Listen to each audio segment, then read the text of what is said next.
Hi అండి అందరికీ. ఒక విషయం అందరికి తెలియాలని చెప్తున్నానండి. మేము మా సైడ్ కొంతమంది ఇట్లా తదియ నోములు చేసుకుంటారండి. ఇది ఇది ఉత్తరేనాకులు బయట కొంచెం ఇట్లా గడ్డిలాగా అంతా పెరుగుతుంది కదా, ఆ ప్లేస్లో ఉట్టినే పెరుగుతాయండి. ఇవి గుర్తుపట్టి తీసుకురావాలి. ఆయుర్వేదంలో ఇదేమో యూజ్ చేస్తారనుకుంటా. ఇవి ఉత్తరేనాకులు 16 ఆకులు పెట్టి 16 ఇవి వరుసలు కూడా 16 స్టాండ్స్ తీసుకొని ఇలా కంకణాలు చేసుకుంటామండి.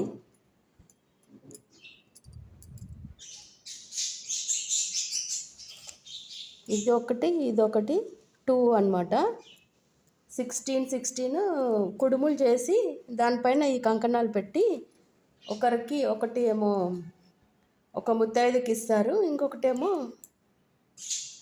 మామూలుగా మనం కట్టుకుంటాం అనమాట. హస్బెండ్తో కట్టించుకుంటారు, లేకపోతే ఎవరైనా పెద్దవాళ్ళు ముత్తైదులు చుట్టాలు అవైలబుల్ ఉంటే వాళ్ళతో కూడా కట్టించుకోవచ్చు. ఇవైతే మామూలుగా ఇంకా వినాయక చవితికి వస్తాయని కూడా ఇవి కూడా ఉత్తరేనాకులతో. ఇవి ఉత్తరేనాకులు చాలా పవిత్రం అంటారు. ఇవి యూస్ చేస్తే మనకు మంచి జరుగుతుంది హెల్త్ వైజ్గా అని. రైనీ సీజన్లోనే వస్తాయండి ఇవన్నీ. ఊరికే మామూలుగా పొదలల్లో గడ్డిలలో అట్లా పెరుగుతాయి. హాయ్ గైస్, దిస్ ఈజ్ అరుణ. ఈరోజు తదియ నోములు నోముకుంటున్నాం గైస్. అందుకే నేను ఇట్లా రెడీ అయ్యాను, ఇట్లా వెయిట్ చేస్తాను. తదియ నోము మా సైడ్ ఉంటుంది గైస్. కొంతమంది చేస్తారు, కొంతమంది చేయరు. కుడుములు నోముకుంటాము. కంకణం కట్టుకొని 16 వరుసల దారము, 16 ముళ్ళు, 16 స్టాండ్స్ తీసుకొని దానికి 16 ముళ్ళు వేయాలి.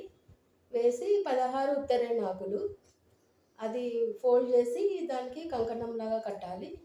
కట్టి హస్బెండ్తో కట్టించుకోవాలి గైస్. లేకపోతే ఎవరైనా మన ఇంట్లో చాలా పెద్ద మనుషులు ఉంటే వాళ్ళతో కట్టించుకోవచ్చు. మనకి ఇంకా రిలేటివ్స్ అంటే అవైలబుల్ ఉండరు కదా, అందుకే హస్బెండ్స్తో కట్టించుకోవచ్చు. ఒకటేమో కూరాడుకుండ దగ్గర పెట్టేసి కూరాడుకుండకి నైవేద్యం లాగా పెట్టి 16 కుడుములు చేస్తాం గైస్. చేసి నైవేద్యం పెట్టి గౌరమ్మని చేసి హారతి ఇచ్చేసి అట్లా తీసుకుంటాము. ఒకటి ముత్తైదుకు కూడా ఇచ్చుకోవచ్చు మనకు అవైలబుల్ లేకపోతే. ఇంకా కూరాడుకుండ దగ్గర పెట్టేసి ఇంకా మనమే తినేసేయాలి. బియ్యం రైస్ ఫ్లోర్తో చేస్తారు గైస్, బియ్యం పిండితోని. ఫస్ట్ ఉప్పు వేడి నీళ్ళలో ఉప్పి పిండి తర్వాత రౌండ్గా చేసేసి ఆవిరికి స్టీమ్కి ఉడకబెట్టాలి. ఉట్టి చప్పటి వేగేసి కొంచెం సాల్ట్